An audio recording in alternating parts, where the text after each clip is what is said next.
It's a little bit like that space between, like if you're a trapeze artist and you let go the one trapeze before you grasp hold of the next. It's like that moment in between where you're not quite holding on to anything. I've been super geeking out on the Gilmore Girls. I started watching the beginning of the show a couple months ago. I watched this show like 10 years ago. So I had some, familiarity, but it's like deeply satisfying for me. It's like comfort food. It's like macaroni. It's like literally the kind of food that they eat. If you've watched the show, they eat Pop-Tarts for breakfast every day for 7 years. It's amazing. But maybe like halfway through the show, season 4 or 5, something like that, the daughter, who's one of the two primary characters, her name is Rory. Rory is at Yale. She's got an internship at a local newspaper. She wants to be a journalist. And she's just killing it, like doing great. She's doing all the right things. Everybody likes her. She brings coffee to her boss at the time that he wants it before he's even thought to ask for it. Like she's like rocking and rolling and just feeling like she is the cat's pajamas. And the internship is coming to a close and her boss sits her down and basically rips her a new one.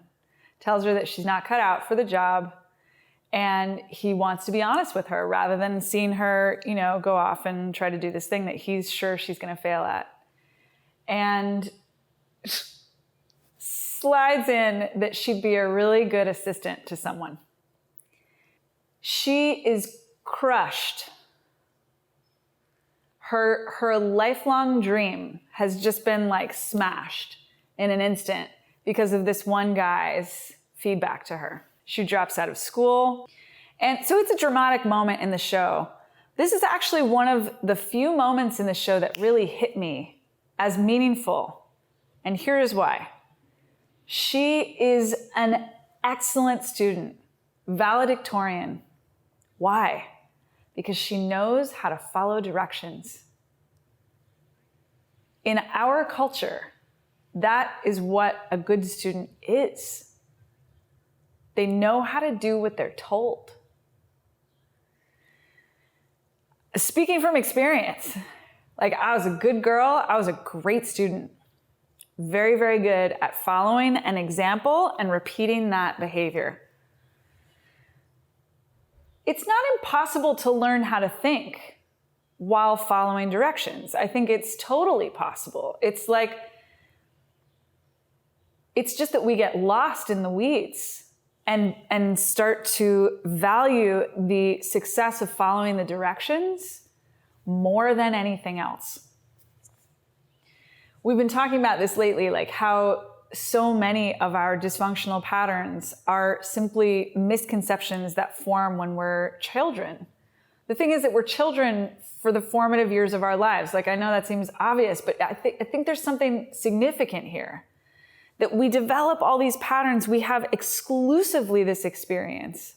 So of course it's uncomfortable, strange, mysterious, counterintuitive to put our stake in the ground next to our leadership, next to our thinking, next to our idea.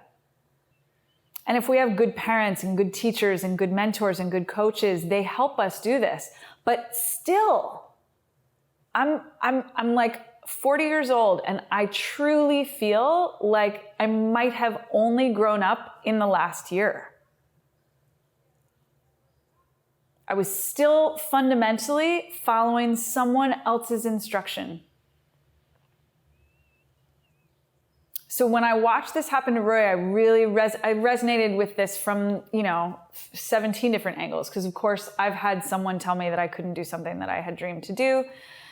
I know what it's like to feel crushed by having someone that you look up to tell you that you can't do something or that you're not good at the thing that you were so hoping that you would be good at. Or just simply to not get their praise, to not have the person that you were hoping to tell you, yeah, you should do this, to choose you, to pick you, to have them not do that. I don't know anybody who hasn't experienced that many times in their life. But what I got from this, so she goes on to kind of reclaiming her power and going back to Yale and becoming the editor of the Yale Daily News or whatever, and like getting her job back at that local newspaper. And it hasn't been addressed in the show. I haven't finished the whole show yet, but it may not be addressed. It may be true that actually hearing that feedback from this arguably really cruel and crushing mentor may have actually been the thing long-term that helped her claim her own power, that helped her say like, fuck you, I'll show you. Like, you tell me I can't do this, watch me. Fucking watch me. I relate to that too.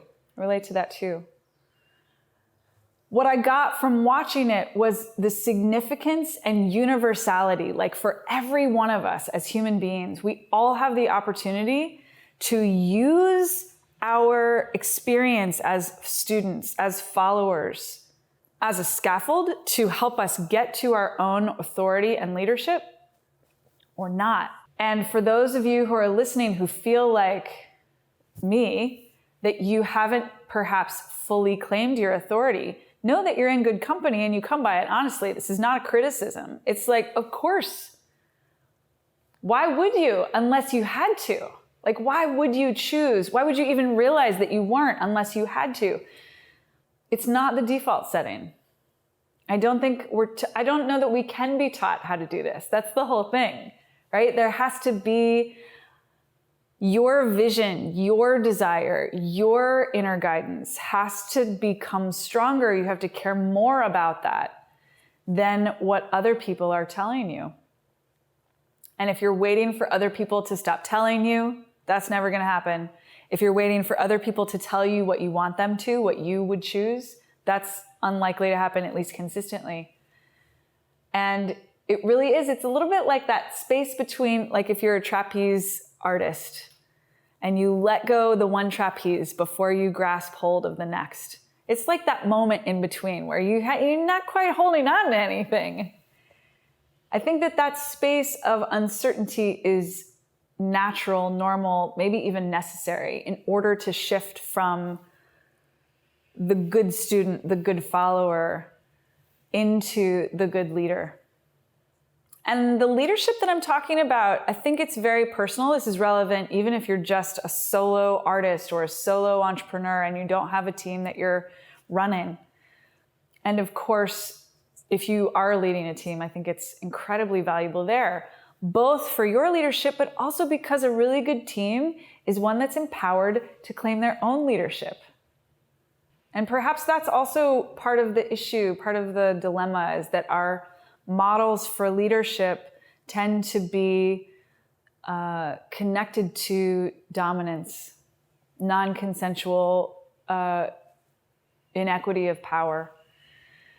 And so we both resist that and also don't, claiming that isn't the same thing. Like, that's still a follower pattern, even if you're in a position of power. You're still following someone else's template. So as I feel like I can always be relied on to find at least one spiritual transformational takeaway from even the most ridiculous mainstream pop entertainment. Thank you to the Gilmore Girls. In all your imperfection. Thank you for entertaining me and for this piece, because truly this one insight I think is worth millions. This is the promise that all of our lives carry. We are all here with a unique vision that we can only bring to life by stepping into our own inner leadership, our own inner authority. And it's worth it. No matter how long it takes you, no matter how uncomfortable it is, I'm telling you, it's worth it. It's worth it to let yourself grow all the way up and to really get free. And it may be that it will happen to you no matter what. You know, I have this idea that, like, as we age, we just naturally kind of have to figure that out. So what I'm saying is, like, if you want to figure it out before you're 70, then you try some of this on. And at the same time, maybe it's good to just kind of let yourself relax and know that it'll happen. Everything you want is already